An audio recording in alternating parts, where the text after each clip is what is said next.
Hi everyone, welcome. Very glad you could all make it today. My name is Ben Grossman, happy to be hosting a fantastic panel, which should be an exciting discussion. Before we get started, I always think in a conference like this, it's good if throughout there's kind of storylines and people ask the same questions. So Prince Ali didn't take the bait when we started, but would any of you like to declare your candidacy for president of FIFA? No. All right, we'll keep going then. We'd love to go down the line and just have you introduce yourself, a bit about your company and all.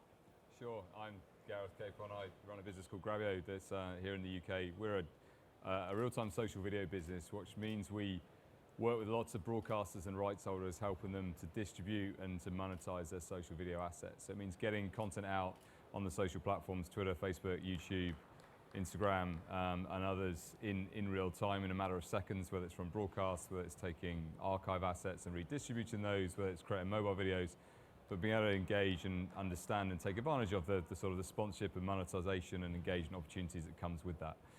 So the focus of our business is about the way that conversation is ultimately driving consumption through social platforms and predominantly through mobile devices, and that's the focus of where we sit in the ecosystem. Thanks, Peter. I'm Peter Hutton, CEO of Eurosport, and most importantly, one of Gareth's customers. Eurosport, I think, is a brand that most people around here will know, in that it's been really a dominant factor in pay TV since almost the start of pay TV in Europe. So a sort of 25-year history in most markets. But it's changed pretty dramatically in the last year, where Discovery have come in, bought the whole company, really invested in content, and turned it far more into a local brand, where we're making content dedicated to various markets, from the UK to France to Poland to every market in Scandinavia. So we're trying to turn a pan-European brand into a far more locally important brand, and also invest heavily in terms of our digital footprint, where Eurosport.com is the biggest sports website in Europe, and we've got a very successful business in terms of our player, where we offer content direct to consumer on OTT, as well as the very strong social media channels on Twitter and Facebook. Okay. Good afternoon, my name's Ken Mynardis. I'm Vice President of Sport at Getty Images. Getty Images is the world's largest provider of photography. We essentially run two businesses: an editorial photography business, which will be very familiar to many people, supplying the world's broadcasters, newspapers, magazines, websites, onlines with the best sports photography we possibly can. At the same time, we're also supplying some of the world's largest sports clubs, leagues, governing bodies, and their partners and licensees with solutions and content to help them activate their brands and their own content strategies. I'm Andy McKenzie. I'm one of the co-founders of Livewire Sports. We're a digital agency who provide a range of content services for rights holders, particularly federations, but also brands and broadcasters. So we were sort of born out of the BBC moving the sports department up to Manchester, set up in 2011, and we worked for the likes of the Premier League, for Wimbledon, for International Tennis Federation, for Ascot, and most recently NFL International, partly helping them with their digital strategy, but also managing their social channels, their digital channels, and creating content. Great, thanks. Happy to have you all here, of course. So the conversation today is about the quickly changing world of media, dealing with consumers, what they want, how to meet in the middle there, and how to, oh, by the way, build a business around that at the same time. Luckily, we're here to solve that in the next 41 minutes, so off we go. So let's define what this world is right now, what this media world is, which has changed so much in the last, well, what time is it? So let's take in the last year or two or whatever. I'd like to hear from your perspectives, what are the big changes that are really happening recently that are actually affecting your business and making you react on a day-to-day basis, if you'd like to start. Sure, I mean, as a social video business, I suppose even the term social video is relatively new. You go back 3 or 4 years and there was one social video business, and that was YouTube. It was the world's biggest video platform, continues to be that, but it didn't really have any competition in the space. And what was changing through that period is obviously the growth of other social platforms, predominantly driven by conversations. It was text and it was images, so Facebook, Twitter, Instagram, WhatsApp, the messaging platforms in Asia, etc. And What's come in the last, effectively only 18 months to 2 years, and really most of that growth is in the last 18 months, is video has come to those platforms. And what's changed for us as a provider of sort of platform services into that market is that we're seeing an enormous shift in the way that people consume video, both in the devices that they choose, but also the platforms in which that video is consumed. Facebook's video product is only 18 months old. They're delivering 4 billion video views a day now. Snapchat is the same in just a few months. You're talking about an environment where sort of new consumption platforms have emerged in a period which is less than 2 years, which is it's a tiny amount of time in the grand scheme of television, where you're now actually having an opportunity to take video products to billions of people around the world. And that's entirely changed the landscape about the way that rights holders have an opportunity to think both about their customers, but also about the consumption patterns of that audience. Okay, so they're consuming them in different places now. There's more and more places pretty consistently. Are they also consuming them? Are there different things that are working? Shorter video, longer video, high quality user? I mean, where are we going trend-wise there right now? Absolutely, I think it's probably all of the. Obviously, the trend has definitely been towards shorter form. If you're talking about mobile, the sweet spot for video on the platforms that we tend to support is about 30 to 60 seconds for most people. The reason is quite clear. It's because most of our customers are discovering the videos on social platforms. It's in a feed. It's in an environment where most of that attention is quite short, and therefore it's consumption which is found, discovered, enjoyed, and then shared. And sharing is a key part of this process. Obviously, what drives the viral distribution of content on these platforms is actually putting out content which is of real interest to people, and therefore they're willing to share it with other people, their friends and other people that follow them. In terms of the types of content, I think you're right. I think also the scope of what social video represents creates new opportunities for partners. Wimbledon's one of our clients. We worked with them through 2014 and again this year. Two interesting things we sort of take from that experience over that 12-month period. One is they grew social video distribution 15 times in a year. So we're not talking about something which is growing, a few percent per annum. We're talking about, massive amounts of growth on the same platforms to effectively similar audiences. But also the types of content that they shared wasn't necessarily the same content which would have had huge amounts of value from a broadcast perspective. So, Wimbledon has very important broadcast partners, and that's a key part of the distribution mix and obviously a core part of their revenue. So the focus of the social video campaign was about engagement, whether that was walk-ons and walk-offs or funny moments in the crowd or stuff happening behind the scenes or other bits of the story that you didn't necessarily get told from a broadcast perspective.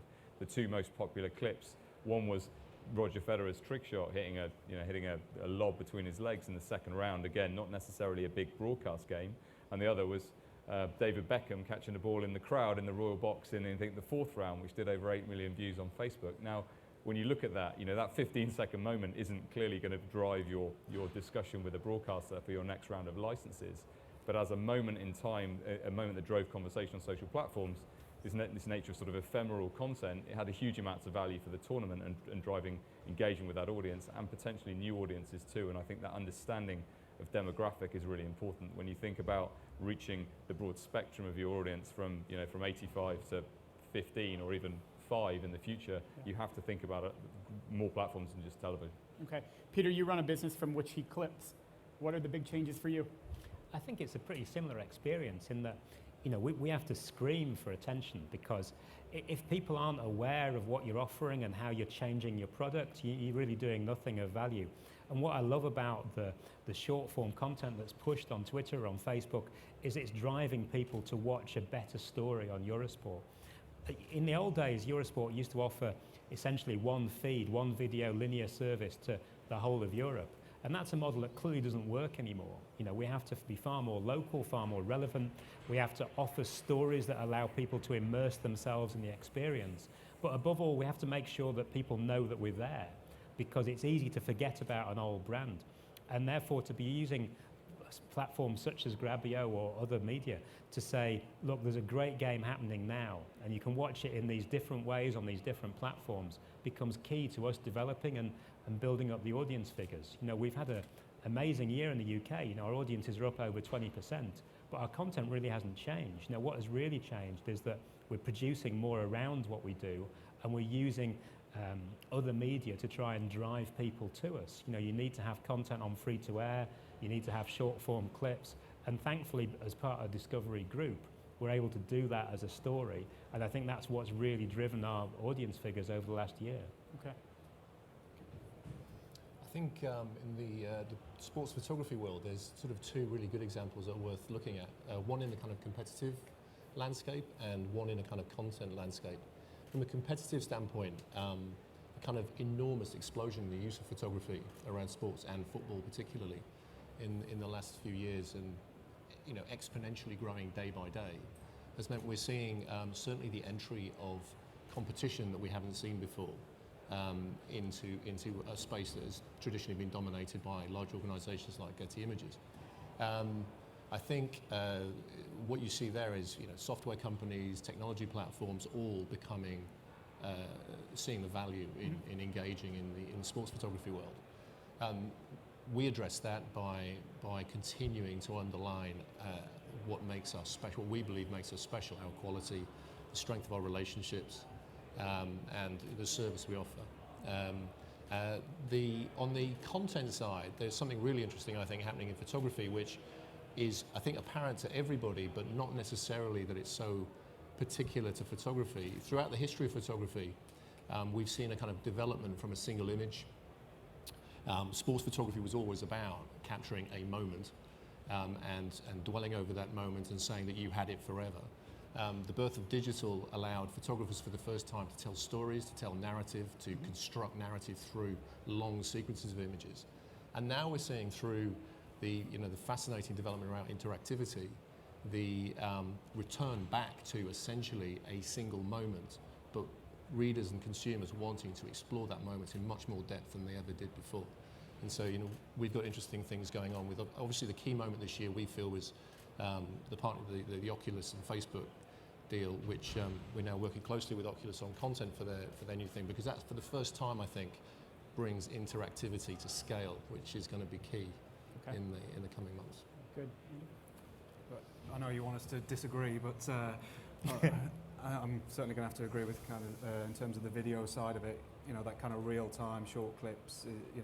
In the past year, that's if you're not creating video on Facebook, then you need a lot of money to get your content right to the top algorithm. So for a lot of the people that we work for, it's finding how do we create video, and whether that's being able to use their own rights that they have. A lot of our clients don't have that. So creating video around the live event, so whether that's behind the scenes, whether that's before, after, kind of Wimbledon is a good example. Essentially their rights are restricted in terms of what they can, Roger Federer's log, but what they can do outside of what happens on the court, and certainly on social, that quick hit, rough, ready works really well, as opposed to kind of the 3 minutes, 4 minutes polished highlights video that I think people were producing a year ago, and waiting until Saturday night to watch the highlights of the football, I think doesn't work anymore. It needs to be, immediacy is what people want, because they'll get it elsewhere otherwise.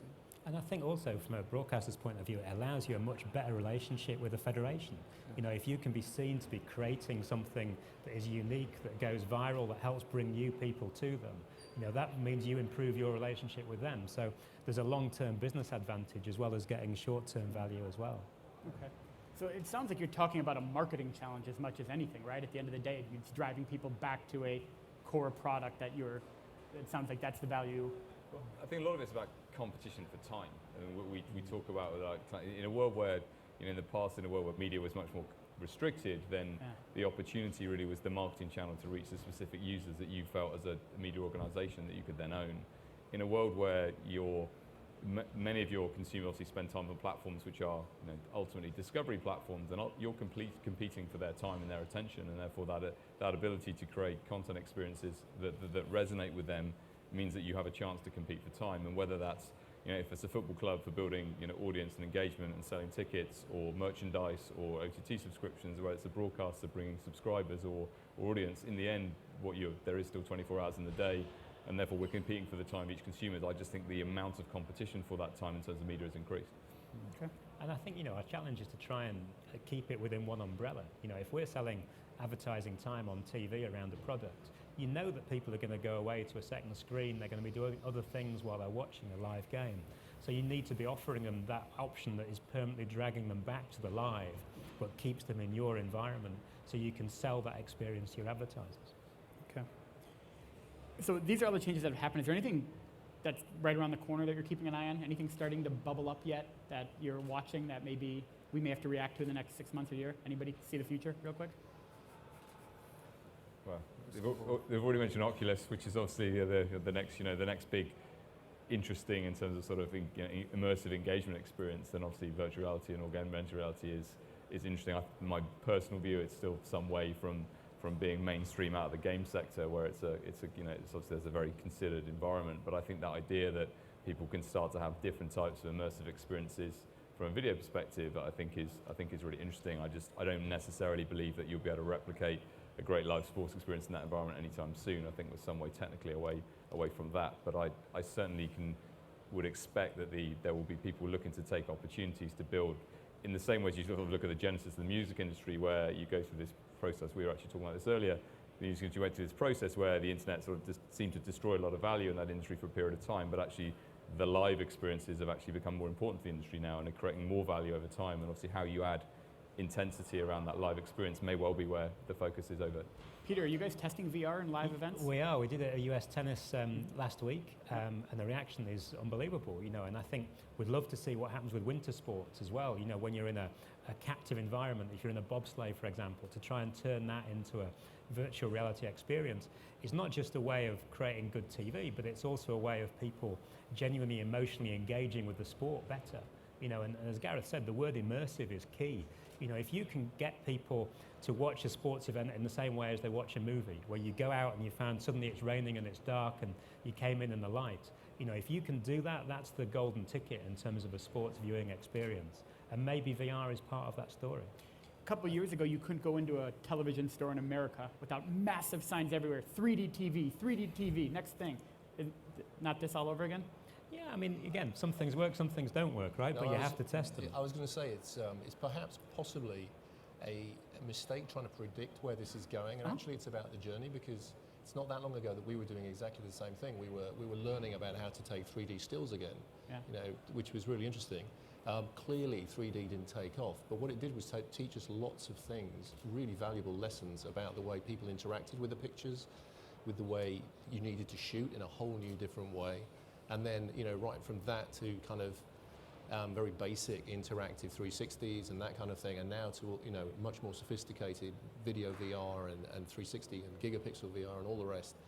It's kind of taking us iteratively, I think, to where we're going. And rather than predict it, I think it's actually the journey that will define. One thing I'd be interested to get your perspective on would be the sort of the competition from the other side. I suppose, you will know it well, this sort of brilliant chart of the sales of cameras through the phone revolution. Obviously they shot up through the early 2000s and then completely dropped off. But actually when you look at the sales of cameras overall, it's now billions of devices because they're in every smartphone on the planet. And are you seeing competition from a football player inside the dressing room taking a selfie and pushing that out to a social audience, which is obviously quite a different image experience than Getty, for example? We would see that as an opportunity, especially if we could partner with a club, a federation or a player around that. That is, I think that is exactly where we can really add value as a distribution platform.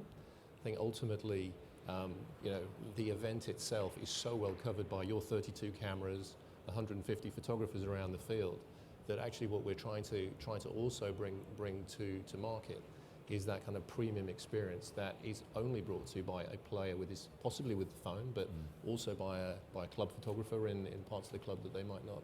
So by premium, you mean premium access, not necessarily premium quality? I think the two things can be the same thing. Yeah.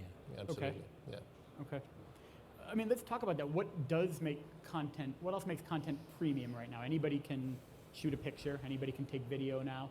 It's pretty simple, and our kids are growing up that way, right? Where they're not brought up that you have to watch something on television or in a cinema first. From our perspective, you still need to catch the moment. Yeah. At the end of the day, you need to still do the bread and butter, but then after that, you start building blocks that actually start to differentiate the content and make it truly premium. From a photography perspective, when we're competing against everybody watching a game on, through the eyes of 32 cameras and whatever else they're watching on social media, we have to, what we always call the wow factor. We want people to look at a photograph whether it's on their second screen, whether it's in their newspaper, whether it's the next day, and go, you know what, I didn't see this on the television. Okay. And that really comes through the skill and the experience and the quality of your photographers. The exclusivity piece is absolutely key as well, whether you're partnering with the right people to be able to get that exclusivity. I think also collapsing your speed to market now is an absolute key element of quality and defining what quality is. Quality is a very glib statement, but actually all these things go to make. What do you mean by collapsing speed of market? I can hit a button right now, take a picture of you, and tweet it out. I mean that to be able to get a defining moment from a sports event, from the moment the ball hits the back of the net to all your viewers, subscribers, customers around the world in 180 seconds, and then continue to collapse that, so that you are able to really make that as live an experience as possible. Okay. I think that drive to quality is a theme for all of us, really. And that as you have increasing amount of clutter, that it's the quality that will put you above everybody else, and it's more and more difficult to get there. And you look at what we're doing as a business, whereas before we used to shout out about we're showing 10,000 hours of live content or whatever it is. Now it's far more about we've got this major experience like the US Open, we're putting out 10 feeds simultaneously, we're making more of the quality as opposed to dealing with a bulk product. I think your point about access is really important though too. I think people are looking for a greater range of storytelling around the things that they're interested in, whether that's a sporting event or a music event, whatever it may be, because there is, social platforms definitely allow greater storytelling to happen. They allow more storytelling to happen in real time, but also other people will tell that story. The old days when we had to keep a press story inside the club, we know that's disappeared now because things will break, and they'll break through social platforms, and the players have their own channels, and the clubs have the channels, and it's very, very difficult to keep things contained, which means the reverse is also true. Consumers are, certainly from a football perspective, they're increasingly global. They may well not be going to the games or having the same access on television, but they want to hear the story of the clubs and the players, and that means they want the inside story, and they want to be able to get much more than they would have got 10 or 15 years ago as a football fan. Okay, so it's not just kicking out stuff, it's curation, it's building it into a storyline. Are you buying any of this? Yeah, absolutely. I mean, user-generated content, we've been talking about it for 10 years now. People are everywhere, everyone can be a broadcaster, everyone that has an iPhone or a smartphone can create content. So finding that the best content and surfacing it in front of people is kind of part of what we need to do. But people will see that as a threat, whether that's someone, a cameraman or a photographer or a journalist or anyone, or you see it as an opportunity. You go to a football match and you've got 50,000 potential people telling different stories. For the likes of the Premier League, that's got to be a good thing. You've got 50,000 people telling your story, promoting your game. So how do you use that for your benefit? And the approach to the platforms, I think, is fascinating. You've got the sort of Facebook and to an extent Twitter approach, where it's about the algorithm, it's about the understanding of user behavior, which is curating that story. And then you've got somebody like Snapchat, which is totally the opposite, where they're taking in millions of pieces of content from consumers, and they're actually curating a story for their audience. And I think that both have a place, and I'm interested in how that market develops, because they're quite different approaches to ultimately the same sort of consumer space. So you guys are talking about access, showing behind the scenes, how much all that stuff, showing what's not on television and all that. If I'm the manager of a football club, right, the last thing I want is you four in my locker room with your cameras taking pictures to send out to your customers, because I don't care about your customers. How are you running into people like that, or is the access starting to come more and more? Is it just part of the doing business if you're a football club, if you're a league or whatever? Are they becoming more open? Look, I think some people are clearly scared of this, right? And it loses the control that maybe a club or a league had. But the reality is that if you've got a footballer tweeting genuinely what he feels and what he's doing on a day-to-day basis, as a fan, that makes me feel far more close to the story. And I think one of the dangers that football went through was it all felt a bit too artificial, and you're only getting the 30-second meaningless sound bites. And what I love about Twitter is that you actually see a footballer saying something that he cares about, and the fact that he's a real person and he watches certain TV programs, and that sense of personality really does give you a more in-depth experience of watching the sport. Okay. If you go back 30 or 40 years, these types of stories still came out of football clubs, but through personal relationships between players and journalists on training fields. The player would leave the training field, he'd have a great relationship with a journalist, and they'd have a quick chat, there'd be a story, and it would be something that you wouldn't necessarily read about either from a game or a press. What we're now seeing is that this is just being taken under the control of the clubs, and actually they're very willing to be, as long as they maintain control, and own the content in some circumstances, and find the right distribution partner and a trusted partner, then actually it's extremely constructive for them to then take that out to the Asian market, to the North American market, to wherever they want it to go. I think a lot of football clubs still have that issue where the manager is controlling everything and doesn't see the benefits of the player in the dressing room tweeting, sending out his messages, because they're not like us. They're not in their mid-20s. They're maybe in their 40s, 50s, and they see social media as this new thing that they're a little bit scared of. But that's got to change, because the world is changing, and if they don't change, then they're going to get left behind. Okay. Great opportunity for smaller clubs, I think, to grow, particularly overseas. To get ahead of maybe some of the bigger clubs. I think a lot of them, certainly in the last couple of years, have invested a lot and have seen the opportunities, particularly kind of to reach audiences in Asia and Africa and South America through social media. Yeah. I think we see also that the players can be really interesting distribution channels of their own right. We have some players as investors, which is quite unusual as a startup. But one of the reasons that was really interesting to us, because we believe in this idea of talent as a channel, these ideas that people of influence on social platforms can start to drive distribution and consumption behaviours, and we've seen it both within sport. It's Cesc Fabregas talking about Chelsea, but we've also seen it across sports too. Thierry Henry is one of our investors. He's also a big tennis fan and friends of Roger Federer, so he loves sharing tennis content that includes Roger in it. ATP Media is one of our clients, and some of the great stuff that Federer will do on the court, Thierry will share with his audience. And it's him saying, I'm a tennis fan, I'm genuinely interested in tennis, and I want to share this content with my audience. And he'll generate huge spikes in engagement and viewing and consumption and sharing with a totally different audience that the ATP would reach on a social platform. And that's really interesting when you think about what that represents for content owners, for rights holders, for broadcasters, even for clubs. You've actually got this ecosystem of access to potentially hundreds of millions of people if it's controlled in the right way. Okay, sounds like a great marketing tool. Is Cesc making any money off that? Right now? Yeah. No, I mean, but I think that's the point. I think Okay.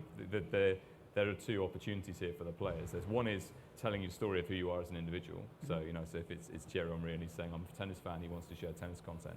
But I certainly do believe that over time the syndication models of the first generation of the internet, which is about people putting content on other people's websites or other people's platforms, will in the future with social media, the players will also be seen as channels in that way, and they will start to, whether it's the player or the club or someone of influence, will start to reap the benefits of that distribution. Okay. I'd be surprised if the data that they were generating from that kind of thing wasn't then being very useful in driving new endorsement packages and new licenses and new partners. Yeah. And certainly, if not now, it will do in the future, as they're able to data mine, all that data from those kind of channels. Look, I'd subscribe to the Zlatan Ibrahimovic channel tomorrow, so I think there probably is something there. Hang on a sec, guys. I'm just going to do something real quick. 1, 2, 3, 4. Right. Okay, I am now live broadcasting. Took 4 touches, literally 4 touches. I'll put that away in case somebody says something. Does that scare you, Peter? 4 No, touches and I I'm think a live broadcaster. You going to be working at Starbucks next year? I think it's fantastic. I mean, Meerkat, we worked with at the US Open, where we went into this grassy area that's right just behind centre court in the US Open, Yeah. and went live for like 4 minutes, just going around showing the people and what they were doing. And the amount of concurrent streams was supposedly, and I'm always a bit wary of stats, about the same as you get for a U2 concert live. I mean, it was unbelievable. Went viral immediately, and people couldn't believe the access that we were getting. And I think anything that opens doors in that way and demystifies sport a little bit and drags people into a new experience has got to be a positive thing. Filming things with a mobile phone might be something we'll try and clamp down within stadiums occasionally, but it's never going to replicate the TV viewing experience of the 32 cameras. And hopefully it can take people up a stepping stone from saying, okay, I'm interested in that game, now let me go and watch the proper broadcast. And one of the real challenges for our industry is how do you take people up those stepping stones? The danger of being the US PGA Tour only visible on expensive pay channels around the world is the perfect model for sports federations to say, I don't want to be like that. I need to touch people on multiple streams, on free-to-air, on basic pay, on premium pay.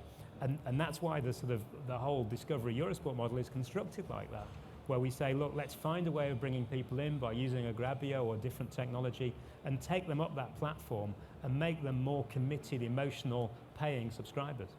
Can I just, you're a pay TV service, you've got a pay TV service, and can I just stick my phone, flip on Periscope or Meerkat, put it in front of my television, and now I have your 32 cameras working for me? That's not a concern at all. Look, it is a concern. Yeah. I mean, we'll see where this goes, but I think the reality is it exists, right? So you have to create something that's better than that experience. And that's the reality of everything that we've learned from broadband coverage of sport. You saw all the illegal feeds of Premier League games everywhere. The reality of having to combat that, and broadcasters have done it around the world, is you make all those feeds available for a fee in a place which is secure and a quality environment. You can't say, let's play that game of banging them all on the heads. You have to provide a better service in a environment that gives people a positive experience. Okay. No, I think that's absolutely right, and I think we essentially have to listen to consumers. We can't tell consumers what they need to do, and ultimately this is the market talking to us. We also have to see that as our motivation to constantly raise quality and constantly raise the bar. Okay. I think it's an extremely healthy thing. Okay. You mentioned, and we've got about 14 minutes left. I want to leave some time if there's some questions here, so we'll get to everybody in a minute. You mentioned globalization versus localization and the whole idea of the long tail and everything. Andy, let's start with you. How much are you focused on localizing everything? Is that where we're headed, that everybody's just niches and targeted is what's working now because the technology allows us to do that? I think that's where everyone needs to get to. I think we work for 15 clients, probably maybe 10 of them are based in the UK, but probably less than half see the UK as the focus. So they're looking at global, they're looking at, we did some work for the Caribbean Premier League recently. A lot of that was done from our office in London. Okay. We obviously sent a team out to the Caribbean to cover that, but actually their biggest opportunity is in India and Pakistan, because there's only so much they can grow in the Caribbean. The stadiums are full, same with Wimbledon. Wimbledon doesn't have to advertise tickets. There's people queuing up for 2 days to get in. Their big opportunity is to grow their brand toward a younger audience, but an overseas audience. And the Caribbean Premier League, of their Facebook page, probably 45-50% is in India and Pakistan, and all the content that they produce is in English language. Premier League has they have 5 key markets outside of the UK that we push content to, and it's understanding a lot more, because those audiences don't just speak a different language, but they want different content. They want content that's relevant to them. They don't want to just translate what we're producing for a UK audience. They want it needs to be relevant to them. So that creates, again, more opportunities, but also more challenges to find people that know that market, that can speak their languages, that can create content that's relevant to them. I mean, we've got a perfect example of that coming up with this Olympics deal, where we buy the rights in 51 countries, and basically there's 51 different headline stories in each country. Last Olympics, the London Olympics, I was working in Asia, and we had huge backlash on social media because we were in Singapore, and a Singaporean won a bronze medal in an event, and that was like a massive element of national pride, and we didn't really do it justice in Singapore.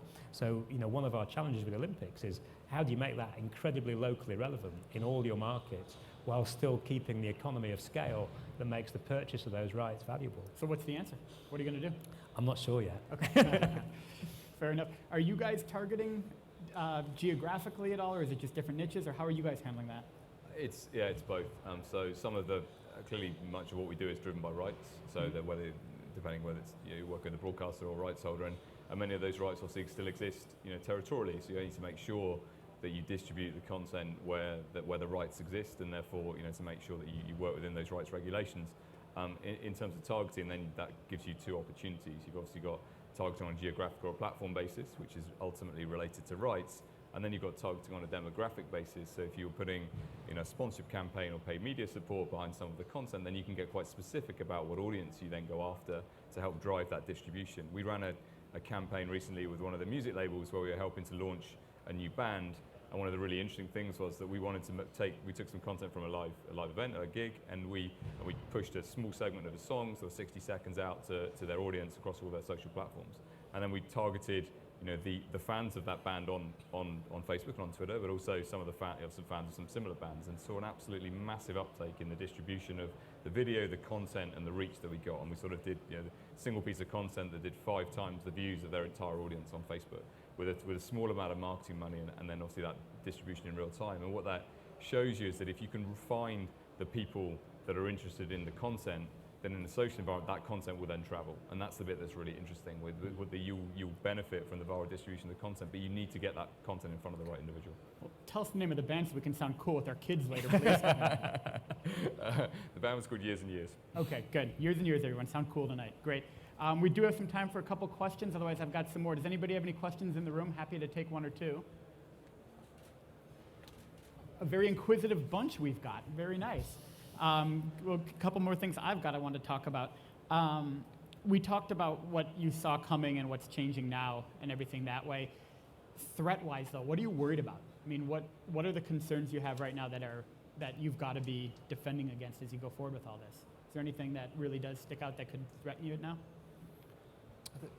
For us, I think probably the hardest part is growing as a business, and potentially the skills gap that there is, particularly for the next generation coming up. I guess we have a team of maybe 25, 30 people, most of whom have a kind of journalistic editorial background, whether that's kind of video, whether that's creating text content, whether that's visual. But finding people that know social media, they know sports, they understand storytelling, I think is hard to get people. I can't throw anyone in to run the Premier League Twitter account on a Saturday. Yeah. So essentially, where the next generation coming through, we've monitored and spoke to a lot of journalistic colleges who are training, and the training is still the same training that I had back in the 90s, without giving my age away. That explains a lot about the journalism profession. Yeah, they're still teaching people how to get jobs in newspapers. I'm not sure if that's the same outside of the UK, but certainly from what we've seen in the UK. So where the 20-year-olds coming through that really can come straight into our industry, and there are some. The people that work for us are getting younger. We're bringing people in. A lot of them are very talented. They're teaching us a lot of things. But there's not a huge talent pool, I think, to aim for. Okay. I would say that as traditionally as the biggest player in our part of the ocean, we're always incredibly wary and careful around complacency and being disrupted by others entering where we are at the moment. I mean, I think we actively now try and disrupt ourselves. As we did last year when we launched a non-commercial embed free service for 80 million images, which kind of made everybody sit up and go, hang on a minute, how are you going to do that? But it's actually again, it's a part of this iterative journey that, as you disrupt yourself, you start to point yourself in the right direction and start to build a consumer business from a B2B business. So it's that kind of, to disrupt yourself, I think, is incredibly key at the moment. No matter how well you think you're doing, it's actually challenge everything. Constantly. That's funny. That's exactly the answer I was going to give. It's complacency. You said to us, you're a pay TV broadcaster. That's the last thing I want people who work for Eurosport to think that we are. We're someone who provides content to people in multiple ways, and some of that is free to air. Some of that is on digital media. We're not just a pay TV broadcaster anymore. We have to find a way of taking the events that we've been given the honour of representing and using that content in multiple ways to make the experience for any fan a more engaging experience, and not just thinking we're about one linear 24/7 TV feed. Give me a practical example of how you do that. We all run businesses or we're a part of businesses. I mean, do you get together once a month and say, how would we put ourselves out of business? Is there anything practical you're actually doing in your day-to-day lives that are doing this? So for us, we've just started a thing in the last week where we say, okay, let's look at our 12 big events of the year and have a meeting 4 months before each of those events. And let's get everybody looking at it from every different perspective, from the social media people, from the promos guys, from the marketing guys. Say, do we sub-license that content? How do we grow that brand? How do we create a franchise management, if you like, around our key content? and do more and more with those key federations that are linked to our future. Because if we can come up with lots of original ideas that helps them engage with more people long term, then they'll be more willing to trust us with their content. Okay. Yeah, I mean, we have a process which runs through sort of the middle of the year every year, where yes, we're building for the future through kind of typical small step development, small step growth. But at the same time, there's part of that process which challenges everybody to come up with genuinely strategic and disruptive big ideas. Many of them never see the light of day, but some of them emerge towards the end of the year and into the next year, and that's exactly how some of those things have come to light. Okay. For those of you that work directly in social media, I'm interested to get from your perspective, because you're so wrapped up in it. What are the trends of the different social media companies right now? Twitter seems to own immediacy, but can't grow. Facebook has massive scale, but doesn't have immediacy like Twitter from a perceptional standpoint, at least. Is Snapchat there yet? Instagram? How much time are you guys spending on these? I'd love to just paint that picture for us, so if I'm at a team or a league or a network, I know where I should be putting my few social media dollars.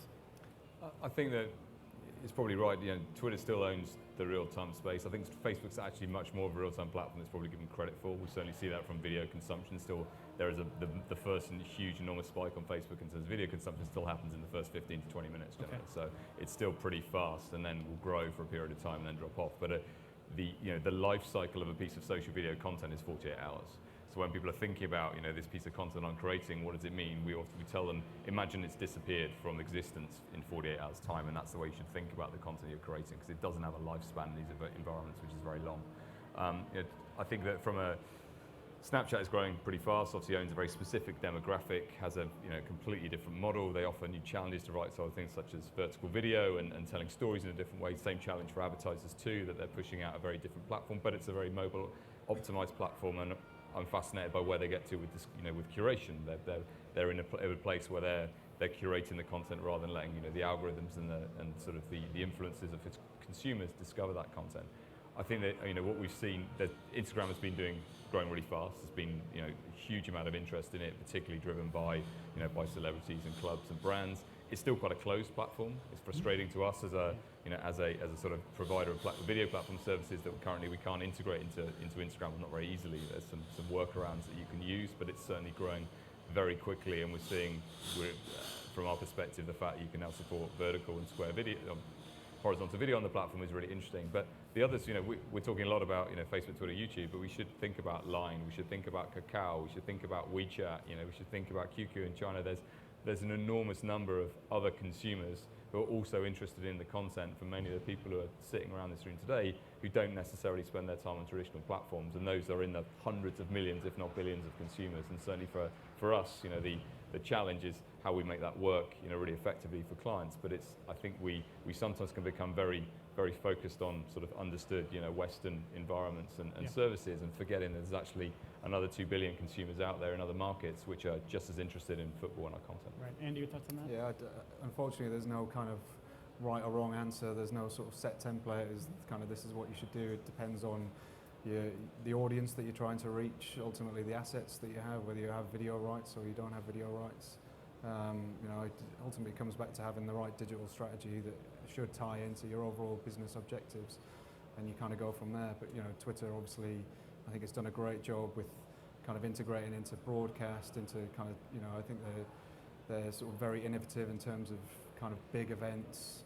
Rugby World Cup, we'll see a lot of new innovation. Wimbledon, had great success on Twitter, but some of our clients, the audience they're trying to reach and what they're trying to do, Twitter isn't as important. But Facebook, like you say, has the reach. You'd be mad to ignore Facebook, although not great in China. I think you make a good point about resources too. That is a real challenge that we see for a lot of our customers, from even some of the biggest clubs, the biggest broadcasters, actually having the people with the skills to be able to create all of this content. You asked about challenges earlier, one of the things I was going to say is at the moment the direct monetization return is still quite unproven on these platforms, which is part of the story that we're saying to our clients, is that you need to be creating social video, to distribute social video, because there is a huge return, there's a huge opportunity, but that's still unproven at this point. These markets are too immature to sit there and say that there are great case studies of X million dollars being provided to broadcasters and rights in this market. So part of it is about, for us, it's about you looking at the trends. You're just looking at trends in behavior and saying, if we look at how consumers spend their time, what platforms they spend their time on, what those trends look like, then following those trends is where the value is going to be in the next 3 to 5 years. And you look at mobile and you look at mobile video in particular, that it's growing at 80 to 150% year on year. It isn't slowing down in any market. Therefore, you project that forward, there has to be some value created. You need to be flexible enough on the journey to make sure you capture it. Yeah, absolutely. Well, it's a fascinating, exciting, scary time. You guys have done a great job painting a picture of what it is and how to deal with it on a day-to-day basis. So thanks very much for joining us today. Appreciate it. And thanks everybody for coming.